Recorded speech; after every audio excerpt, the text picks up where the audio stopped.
الحمد للہ رب العالمین والعاقبۃ للمتقین والصلاة والسلام علی سید الانبیاء والمرسلین اعوذ باللہ السمیع العلیم من الشیطان الرجیم من ہمزہ ونفخہ ونفثہ بسم اللہ الرحمن الرحیم افلا یتدبرون القرآن،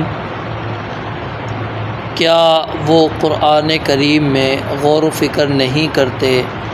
وَلَوْ كَانَ مِنْ عِنْدِ غَيْرِ اللَّهِ، اور اگر وہ غیر اللہ کی طرف سے ہوتا، لَوَجَدُوا فِيهِ، البتہ وہ پاتے اس میں اختلافاً کثیرا، بہت زیادہ اختلاف۔ وَإِذَا، اور جب جاءہم، آئے ان کے پاس، امر من الامن او الخوف، معاملہ امن میں سے یا خوف میں سے، اذاعوا بہ، وہ اسے مشہور کر دیتے ہیں، ولو ردوہ، اور اگر وہ اسے لوٹاتے، الی الرسول، رسول صلی اللہ علیہ وآلہ وسلم کی طرف، والی اولی الامر منہم، اور ان میں سے جو اولو الامر ہیں امراء کی طرف، لعلمہ، تو البتہ جان لیتے اس کو، الذین، وہ لوگ، یستنبطونہ منہم، جو اس میں سے اس کا اصل مطلب نکالتے۔ ولولا فضل اللہ علیکم، اور اگر نہ ہوتا اللہ تعالیٰ کا فضل تم پر، ورحمتہ، اور اس کی رحمت، لاتبعتم الشیطان، تو ضرور تم اتباع کرتے، پیچھے لگ جاتے شیطان کے، الا قلیلا، سوائے کچھ لوگوں کے، تھوڑے لوگوں کے۔ دوبارہ دیکھیں، افلا یتدبرون القرآن، تو کیا وہ قرآن کریم کے اندر غور و فکر نہیں کرتے؟ ولو کان من عند غیر اللہ، اور اگر وہ ہوتا غیر اللہ کی طرف سے، لوجدوا فیہ، البتہ وہ پاتے اس میں اختلافاً کثیرا، بہت زیادہ اختلاف۔ وَإِذَا جَاءَهُمْ، اور جب آئے ان کے پاس، امر، کوئی معاملہ، من الامن، امن میں سے، او الخوف، یا خوف میں سے، اذاعوا بہ، وہ اسے مشہور کر دیتے ہیں، ولو ردوہ، اور اگر وہ اسے لوٹاتے، الی الرسول، رسول صلی اللہ علیہ وسلم کی طرف، والی اولی الامر منہم، اور جو ان میں سے اولو الامر ہے، حکم دینے والے جو لوگ ہیں، لعلمہ، تو البتہ جان لیتے اس کو، الذین، وہ لوگ، یستنبطونہ منہم، ان میں سے جو اس کا اصل مطلب نکالتے ہیں۔ ولولا فضل اللہ علیکم ورحمتہ، اور اگر نہ ہوتا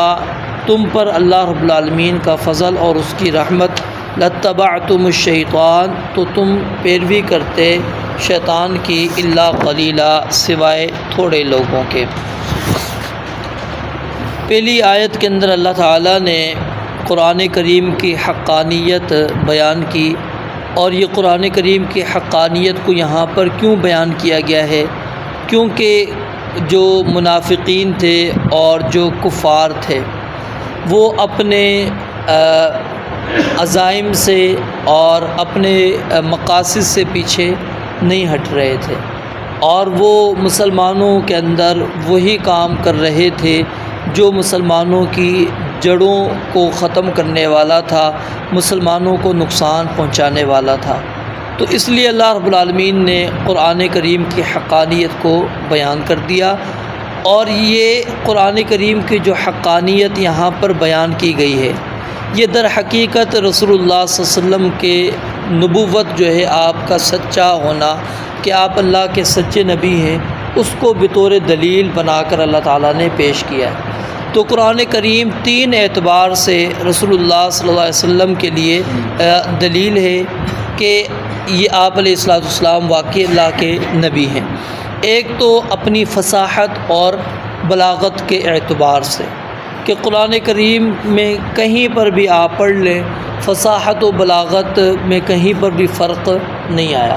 وگرنہ عموماً کیا ہوتا ہے کہ جتنی کتاب بڑی ہوتی چلی جاتی ہے، جو لکھنے والا ہوتا ہے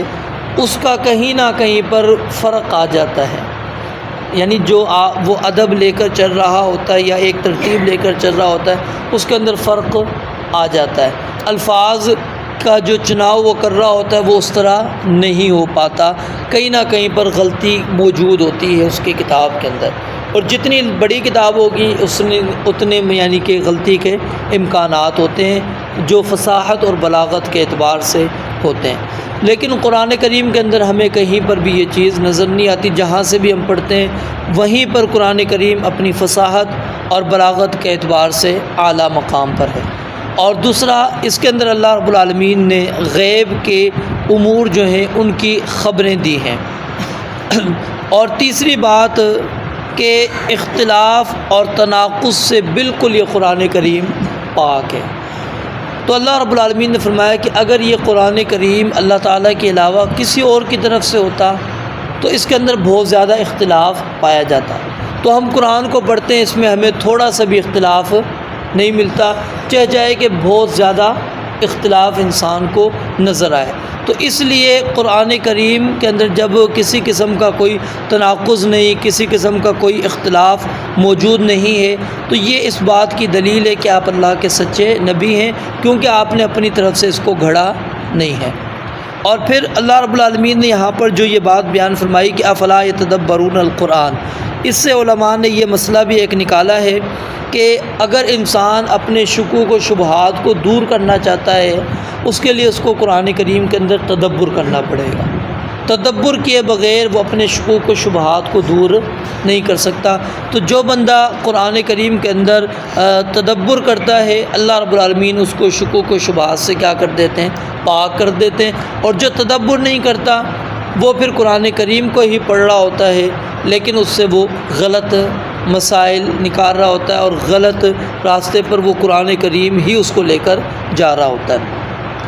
اور پھر اگر اس سے اگلی آیت کے اندر اللہ رب العالمین نے ایک معاملے کا ذکر کیا کہ جب بھی مسلمانوں کے پاس کوئی امن یا خوف کی خبر آئے، ٹھیک ہے، تو اس کو عام نہیں کرنی چاہیے۔ اصل میں کیا تھا، رسول اللہ صلی اللہ علیہ وسلم وہ قافلوں کو بھیجا کرتے تھے،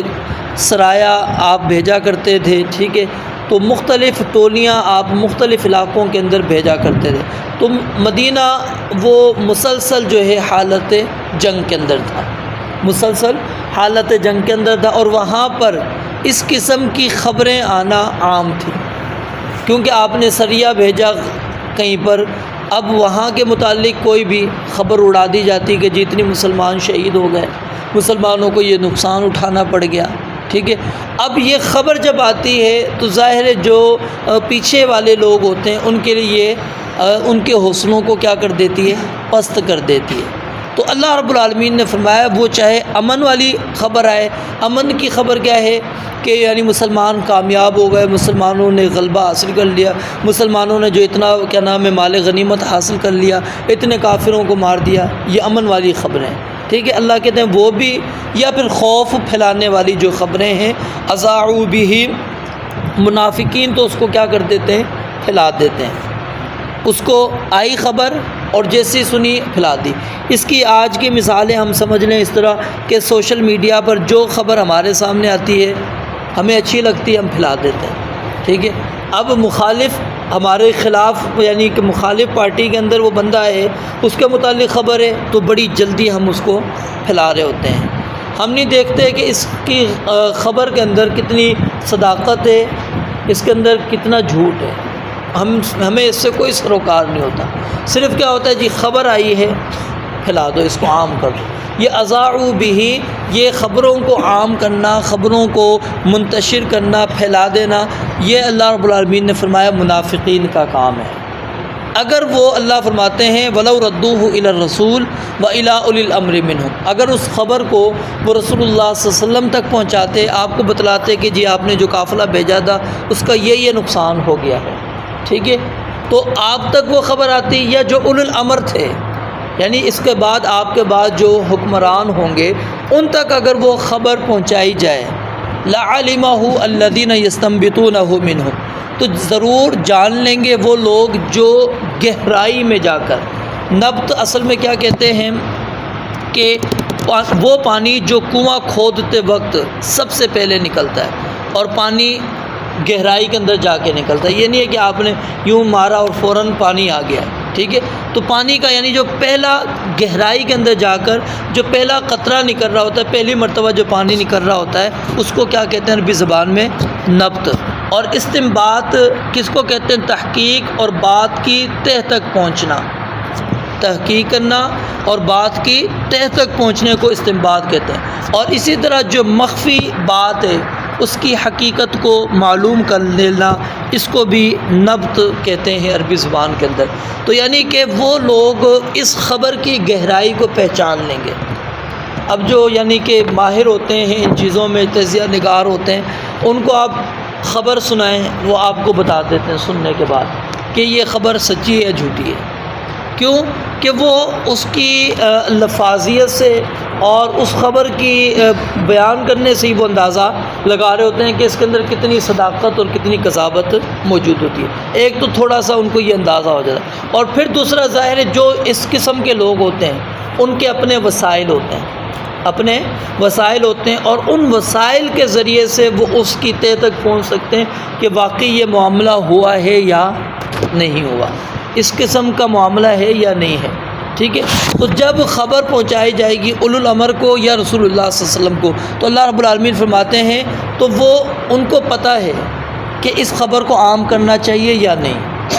یعنی کچھ ایسی خبریں ہوتی ہیں کہ جس کا چھپانا ضروری ہوتا ہے۔ مثال ہے، کہیں پر مسلمانوں پر بہت زیادہ ظلم ہوا اور ان کا بہت زیادہ نقصان ہوا، اور اس خبر سے کفار کو خوشی ملنے والی ہے، کفار کو خوشی ملنے والی ہے، وہ اس خبر کے اوپر بہت زیادہ خوش ہوں گے۔ تو ایسی خبر کو کیا ہے؟ مخفی رکھنا ضروری ہوتا ہے۔ کیوں کہ اصل مقصود کیا ہے؟ ایک تو پہلے مسلمانوں کا نقصان ہو چکا ہے، اگر آپ اس خبر کو اور عام کریں گے تو اس سے کافر اور زیادہ خوش ہوگا، اور مسلمانوں کے اور زیادہ جو ہے جو ان کے عزم ہیں وہ پست ہوتے چلے جائیں گے، ٹھیک ہے؟ ہمت ان کی گرتی چلی جائے گی۔ تو اس لیے ایسی خبروں کو دبانا ضروری ہو جاتا ہے۔ تو یہ کون جانتا ہے؟ جو اولو الامر ہوتے ہیں، ان کو پتہ ہے کہ یہ خبر عام کرنی چاہیے نہیں کرنی چاہیے، اس کے فوائد ہیں یا اس کے نقصانات ہیں۔ تو فرمایا ولولا فضل اللہ علیکم ورحمتہ، لیکن اللہ کہتے ہیں جب بھی آتی تھی منافقین اپنا کام کرتے تھے، لیکن اس کے باوجود اللہ تعالیٰ نے اہل ایمان کے اوپر اپنا فضل کیا، اپنی رحمت کی کہ ان کو ڈرایا جاتا تھا۔ اور اس کی پیچھے آپ نے وضاحت